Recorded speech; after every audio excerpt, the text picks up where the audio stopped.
အားလုံးပဲမင်္ဂလာပါဒီနေ့မှာတော့ Grade 10 English Unit 1 Read the Passage ကိုဖတ်ပြမှာပဲဖြစ်ပါတယ်အဲ့တော့စာမျက်နှာ2မှာရှိရဲ့ဒီပေါ့နော်စာမျက်နှာ2ကိုလှမ်းလိုက်ပါပထမဆုံးတစ်ပိုက်ကနေစမယ်ပေါ့နော် The questions what is language ဘာသာစကားဆိုတာကဘာလဲ can have separate different answer ဒီ what is language ဆိုတဲ့ဒီမေးခွန်းအတွက်ဆိုလို့ရှိရင် can have ရှိနိုင်ပါတယ်တဲ့ separate different answer အဖြေမျိုးမျိုးဖြစ်နိုင်တယ် and all of them may be acceptable အားလုံးကလည်းမှန်ကန်တဲ့ຢာတွေပဲပေါ့နော် acceptable လက်ခံလို့ရပါတယ် for our present purpose ဒီပေါ့အခုဒီသင်မဲ့ဒီ unit မှာဒီ unit အတွက်ရည်ရွယ်ချက်ကတော့ဒီ language ဆိုတာကိုတဲ့ let us local language ဘာသာစကားကိုတဲ့အနေနဲ့ကြည့်ရအောင်ပေါ့နော်ဘာအနေနဲ့လဲ skill tool found and function ဒီ language ကို skill အနေနဲ့နော်အရေးအသွေးတစ်ခုအနေနဲ့ပြီးလို့ရှိရင် tool နော် career တစ်ခုအနေနဲ့ပြီးလို့ရှိရင် found ဘာသာစကားကိုဒီ found အနေနဲ့ပြီးလို့ရှိရင် function ဒီ function အနေနဲ့ဆိုပြီးတော့သိရမယ်ပေါ့နော်ဒီဟာတွေက skills တွေ tools တွေ found တွေ function ကဘယ်လိုမျိုးလဲဆိုတာကိုအောက်ကစာပိုက်တွေမှာဆက်ပြီးတော့လေ့လာကြည့်ရအောင် Okay အခုဆိုရင်ဒါကတို့ပထမတစ်ပိုက်ပြီးသွားပြီပေါ့နော်ဒါဆိုလို့ရှိရင်ဒီ second paragraph ပေါ့နော်ဒုတိယပိုက်ကိုဆက်ပြီးတော့ကြည့်ရအောင်အဲတော့ဒီ language ကို scale အနေနဲ့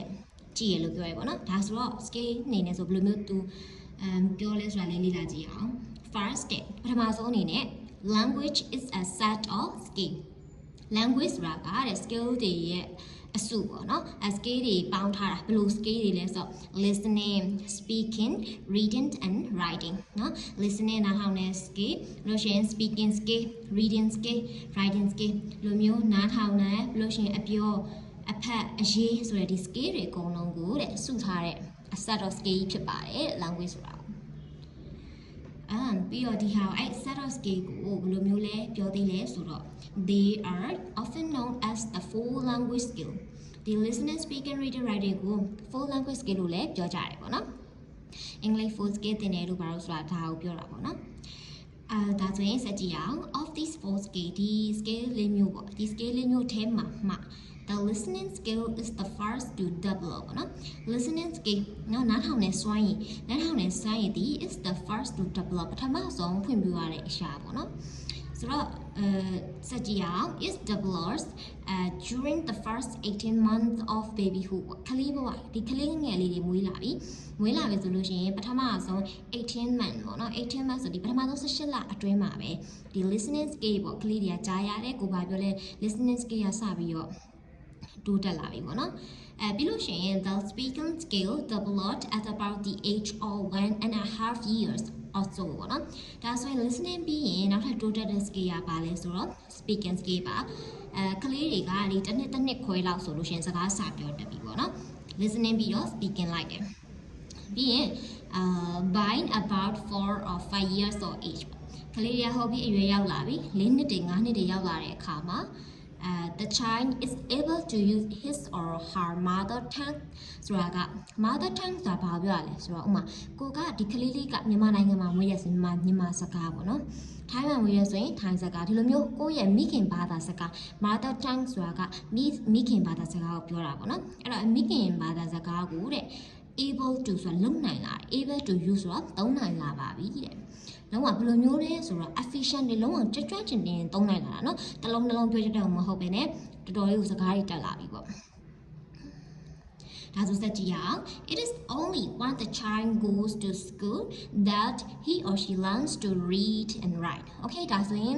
ဒီလိုတွေဖြစ်လာတဲ့အခါမှာကလေးကကျောင်းတက်လို့ရပြီပေါ့เนาะကလေးကျောင်းတက်တဲ့အချိန်မှာအဲ့ကလေးကနောက်ထပ်ဘာတွေဆက်ပြီးတော့လေ့လာရလဲဆိုတော့ read and write စာဖတ်တတ်ဖို့စာရေးတတ်ဖို့ဒါဆိုရင်ဒီ skill လေးခုမှာပထမဆုံးက listening skill ပြီးရင် speaking skill ပြီးတော့မှ read and write ဆိုပြီးတော့လာတယ်ပေါ့နော်ဟုတ်ပြီဒီဒုတိယတစ်ပိုင်းအတွက်ဆိုလို့ရှိရင်လည်းဒီမှာပေါ့ဒီ note လေးထုတ်ပေးထားရပေါ့နော်ဒီ The language ကို asset skill မှာ skill ဘယ်နှခုပါလဲ listening speaking reading writing ဆိုတဲ့၄မျိုးပေါ့အဲ့ဒါကိုဘယ်လိုခေါ်ရလဲ four language skill ပေါ့နော် okay listening ကဘယ်ချိန်မှာစပြီးတော့ဖြစ်တာလဲဆိုတော့ပထမဆုံးစပြီးတော့ဖွင့်ပြတဲ့အရာသူဒီပထမဆုံးကလေးဘဝမှာ babyhood ပေါ့နော်ကလေးဘဝမှာပထမ18လအတည်းမှာသူကစပြီးတော့ listening skill စရပြီအဲ့ရနေပြီးတော့ဒီတစ်နှစ်ခွဲလောက်မှာစပြီးတော့စကားပြောတတ်ပြီဒီပြီးလို့ရှိရင်နောက်တစ်ခုဒီ4နှစ်5နှစ်ရောက်လာတဲ့အခါမှာ mother tongue ပေါ့နော်မိခင်ဘာသာစကားကို efficiently ဖြစ်နဲ့ပြောနိုင်လာပြီပေါ့နော်ပြီးရင်အဲ့ကလေးကဘာလုပ်ပြီလဲဆိုတော့ goes to school ပေါ့နော်ကျောင်းတက်တဲ့အချိန်မှာကိုယ့်ရဲ့မိခင်ဘာသာစကားကိုရဲ့အဖတ်ပေါ့အရေးတို့အဲ့ဒါကိုစက်ပြီးတော့လေ့လာတယ်ပေါ့နော် okay ဒါဆိုရင်အခုဒီတတိယအပိုင်းပေါ့နော် third paragraph ကိုစက်ပြီးတော့လေ့လာကြည့်အောင် Here we should know that ငါတို့မှတ်ထားမှာကဘာလဲဆိုတော့ listening and speaking work together ဒီ listening နဲ့ speaking ဒီတွဲသွားတယ်ပေါ့နော် as a pair of scale ပေါ့နော် scale set တစ်ခုအနေနဲ့တစ်စုံ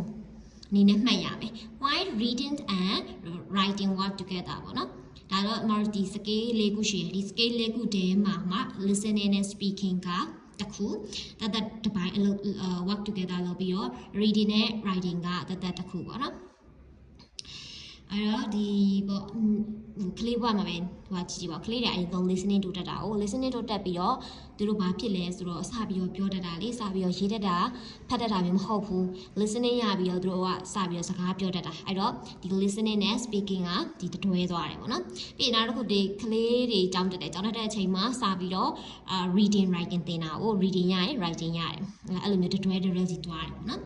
we should note further that နောက်ထပ်ထပ်မှတ်ရမယ့်အရာကျွန်တော်တို့နောက်ထပ်ထပ်မှတ်ရမယ့်အရာပါလဲဆိုတော့ when we are listening or reading သူတွေကနားထောင်နေအချိန် reading ဖတ်နေတဲ့အချိန်မှာ we are not producing language ငါတို့ကဘာသာစကားကိုထုတ်လုပ်နေတာမဟုတ်ဘဲနဲ့ we are receiving language ဘာသာစကားကိုလက်ခံနေရပဲဖြစ်ပါတယ် And that's why these two skills are often known as receptive skill ပေါ့နော်အဲဒါကြောင့်ဒီ listening နဲ့ reading listening ဆိုတဲ့ချိန်မှာလည်းကိုကသူများတကပြောတာနားထောင်နေရ reading ဆိုတာလည်းသူများတကရေးရတာကိုကဖတ်နေတာအဲ့တော့တို့တွေကအဲ့ချိန်မှာကိုယ်တိုင်ထုတ်လုပ်တာမဟုတ်ဘဲနဲ့ receiving ပေါ့နော် receiving ဖြစ်နေရတဲ့ကြောင့်သူ့ကိုကြောင့် receptive skill လို့သတ်မှတ်လိုက်တယ် when we are speaking or writing ဒီစကားပြောနေတဲ့အချိန်ရေးနေတဲ့အချိန်ကြတော့ however we are producing language ငါတို့ကိုယ်တိုင်ဘာသာစကားကိုပြုလုပ်နေရစကားပြောရင်လည်းကိုယ်တိုင်ပြောတယ် writing ရင်လည်းကိုယ့်လက်ကကိုယ်တိုင်ရေးရတယ်။အဲ့တော့ဒါကြောင့်မလို့ speaking and writing are often known as productive skill speaking and writing ကိုယ်တိုင်လုပ်ရတယ်ကိုယ်တိုင်ပြောရတယ်ကိုယ်တိုင်ရေးရတဲ့ဟာကျတော့ productive skill ကိုသတ်မှတ်ပြီးတော့ listening နဲ့ reading ကိုကျတော့ receptive skill လို့သတ်မှတ်လိုက်တယ်ပေါ့နော်ဒီမှာဆိုရင်လေdiagram လေးပြပေးထားတယ်ပေါ့နော်ဒီမှာဆိုရင် listening and speaking ကိုတွဲပေါ့ listening ဒီနားထောင်ရင်းနဲ့ပြောစွမ်းရင်တို့တတ်တယ်ပြီးတော့ဘာသာစကားအသစ်တစ်ခုလေ့လာတဲ့ခါကျရင်လေ listening ကိုနားထောင်ပြီးတော့ speaking ရတယ်ပေါ့နော်အဲ့လိုမျိုးနောက်တစ်ခုကကျတော့ reading and writing ဒီစာဖတ်ရင်းနဲ့မှဒီစာတွေဘယ်လိုရေးလဲဆိုကြတွဲအဲ့လိုမျိုးတွားတယ်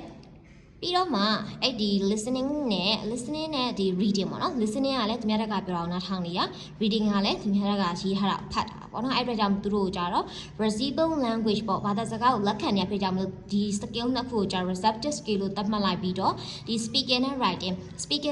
ကကြတော့ကိုယ်တိုင်ပြုလုပ်နေရဖြစ်တဲ့ကြောင့်မလို့ producing language လုပ်နေတာဒါကြောင့်မလို့သူတို့ကို productive skill လို့သတ်မှတ်လိုက်ပါတယ်